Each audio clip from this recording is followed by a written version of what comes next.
in Jeremiah, you'll notice that it's not chronologically arranged. So we get like chapter 12 was written in 608 BC. Chapter 13, where we are today, was written in 602 BC. And we know that Nebuchadnezzar, according to the timeline, well, Nebuchadnezzar was the king, emperor, dictator of the Babylonian people.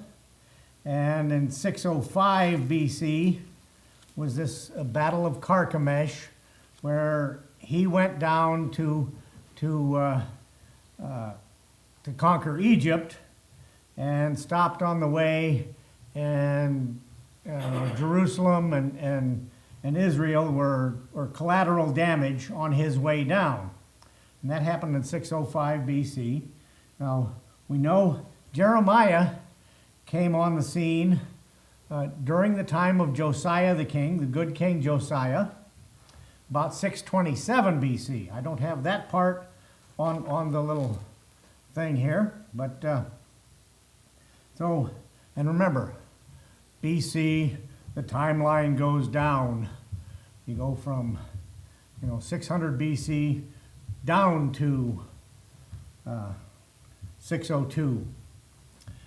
So this one was written about 602 BC. So after the 3 years, according to this, after the Battle of Carchemish, okay, sort of in the middle of the reign of King Jehoiakim.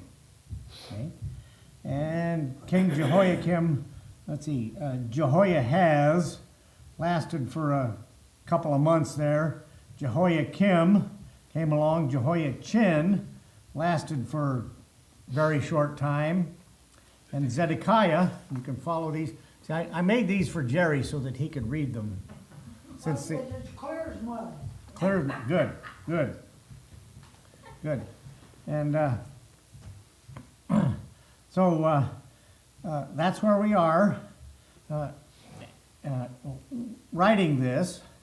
And it is before, okay, 602, before, the 605, part of the nation of Israel was taken captive by Nebuchadnezzar, and this part included, included Daniel and his friends, plus about 10,000 other of the smartest and best looking, I guess.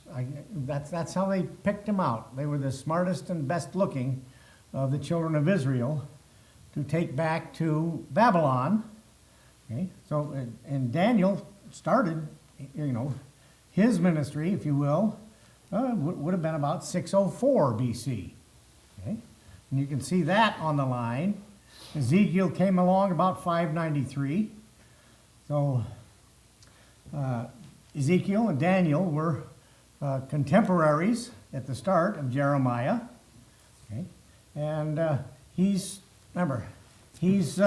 we found out at the start of chapter 13 last week, that this was, there was a place where we could say, or we could kind of figure out the timeline in verse 18, say unto the king and to the queen, and we've got the queen would have been Jehoiakim's mother. Is that right? I got to remember this right. Queen mother Nehushta, mother of Jehoiachin. Yeah. Okay. The one. Yeah. So she would have been the queen mother in Jehoiakim's reign. She would have been his wife. And so that's how they kind of figure out when Jeremiah wrote this or preached it. So remember last week we had him, God instructed him to, in verse 1, go and get the linen girdle, put it around upon thy loins, and don't wash it, put it not in hot water. So Jeremiah followed, he obeyed God, which is a whole lot more than a whole bunch of the children of Israel were doing at the time. Okay? He obeyed God. So he got a girdle, put it on his loins, didn't wash it. Word of the Lord said, take the girdle and hide it. Go over to the Euphrates River, hide it there, find a hole in a rock, find a rock with a cleft in it, and then you're going to have to remember where this thing was. And they figure that this may have been, there was a short time, about 6 or 7 years, when Jeremiah actually kind of disappeared during this time, and he wasn't preaching. And remember, his kinfolk there in this little town of Anathoth, which is about 3 miles northeast or northwest above Jerusalem, they were out to get him. They didn't like his preaching, so they were wanting to kill him. And along with a couple of other, kings and high priests, the priests of the temple were out to get him too. And these are the guys that should be following God and obeying God, but they're out there wanting to kill God's chosen prophet. So this may have been this time when he went to Euphrates and hid it there in a hole of the rock, in a hole of the rock. And so I went, hid it by Euphrates as the Lord commanded, and suggested, well, did he stay there to make sure that nobody messed with this girdle that was hidden there, or to remember where it was? For some of us these days, it's getting to be my case also. Preachers getting a little bit this way too, where we can't remember where we put stuff.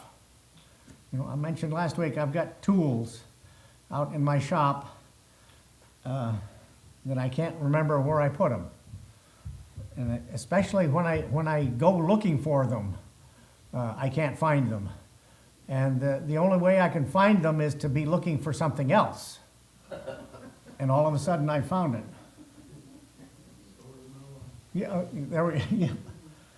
So, and it came to pass after many days, and again, we don't know how long this many days was. The Lord said to me, go to Euphrates, take the girdle from thence, which I commanded thee to hide there. So he went, he found it again, and digged it up, and took the girdle from the place where I hid it, and behold, the girdle was marred. It hadn't been washed. We don't know how long he wore it for. It says he wore it for a while. We don't know how long. When you don't wash your underpants, it can get a little, But But it's it's been hidden in a rock. Who knows? Water drips in from rain, whatever. Animals, critters might get in and mess it up. Well, it was marred. I'm sure it was really wonderful smelling, plus, eaten up. Well, so he got it.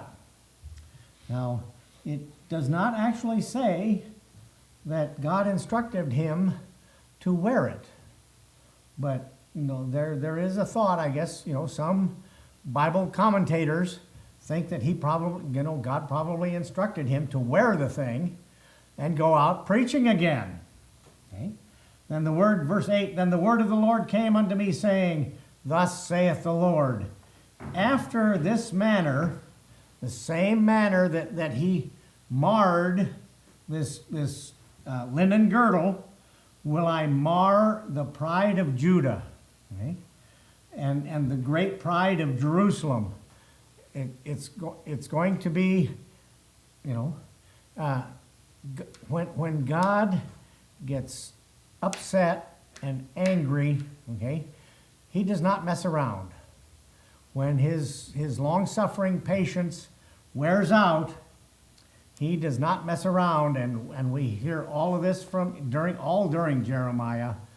God is angry, and he's full of fury, and he is not messing around.